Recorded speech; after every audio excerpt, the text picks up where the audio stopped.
Yeah, good morning mga farmers. Panibagong vlog po ang kanal natin ngayon. Gagawin po natin. At bago po natin puntahan po yung kung magkano po nagagastos po ng ng pagtatanim ng polipat tanim. Ay shoutout muna po tayo. Shoutout po kay Jundari Cabalar, saka kay Nelmar Suarez, no. Yung Nelmar po ay nag-comment po dito.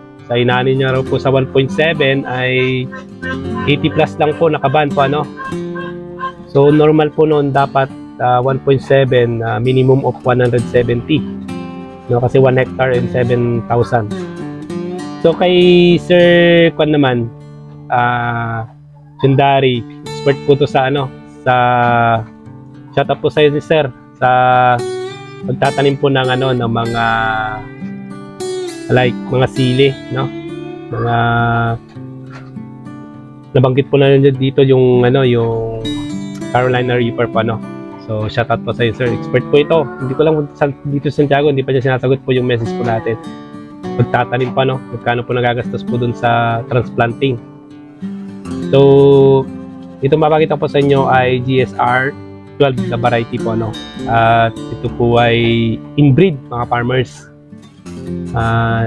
Ito yung mga variety po na hindi po na kasali sa binibigay po ng DA po, yung nabanggit po natin na GSR 304 ba yun? Basta yung GSR na una natin nabanggit po dito, inbreed po yun mga farmers, hindi po pala hybrid, mali po ako. So ito pong GSR 12, ito po yung tinanim po nila Papa, at katatanim lang po nito ng 28, 2 days pa lang po nakakaran po ng mga farmers. So ang nagiging kwan po nito, mga peste po na dumadapo kapag ganitong tanim po ay yung kuhol, kapag hindi po natin na patay po mga farmers. So ito may mga kuhol po sa may mga tubigan po niya, kasi matubig po ito matubig po niya, meron pong kuhol na nakikita po natin, And ang kaganda naman kasi kapag transplanting hindi mo na kailangan mag-spray po ng maraming pang damo, herbicide, kasi upon transplanting may tubig na po yan diretso.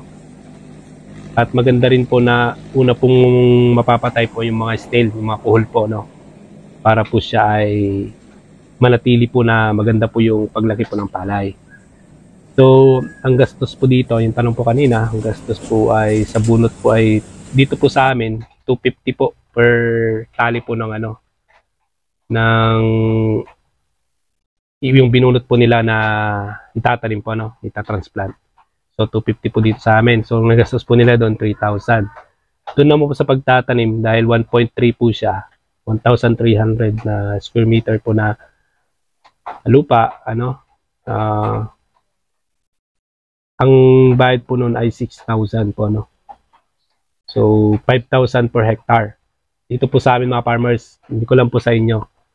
So ito yung tinaniman po nila nung 28, nung time po na kumuha po tayo ng abono sa cordon. So yan po mga farmers yung gastos po sa transplanting. So medyo magastos po talaga, pero kailangan po. Mas maganda po kasi ang transplanting kaysa doon compare po sa direct po. Ang direct po kasi kunti lang yung magastos mo, kaya mabilis siya.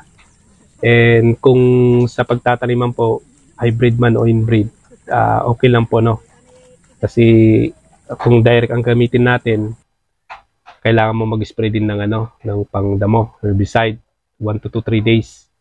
Sa transplanting, once na na-transplant na, basta ma-maintain mo yung tubig at wala po siyang kuhol, wala pong problema. Yung pinagkaiban po nila, So mas maganda yung transplanting, pero magastos. Sa direct naman, mabilis magtanim, pero konti lang magagastos mo, pero matagal. Kailangan mo mag-spray ng pandamo up to before ka mag-abono ng first na abono po niya after 2 weeks. So yan yung compare po natin sa dalawa, and sagot po natin kung magkano po, Yun sa pagtatanim lang po at pagbubunot po, ano. Una po yung pagbubunot, saka pagtatanim. So almost mga 10,000 po mga farmers ang gagastusin po natin sa pagtatanim po ng palay sa transplanting. So doon naman po sa direct seeding, madali na lang po yung mga farmers. Kasi dito, bihira pa lang kami nagta-transplanting. Puro sabog po lahat. So yan, sa mga ka-farmers po natin, pwede nyo po i-comment po dito yung mga gusto po nyo, no? Na mga gamot na ginagamit. Yan. Ang sunod na vlog po natin ay yung sa black bug. No? Kasi may black bug po, yung pinasyalan ko po kanina na isa pong kila Papa din po yun. And pakita ko sa inyo kung ano po nangyari po dun sa variety po na yun at sa next na po natin, vlog po natin.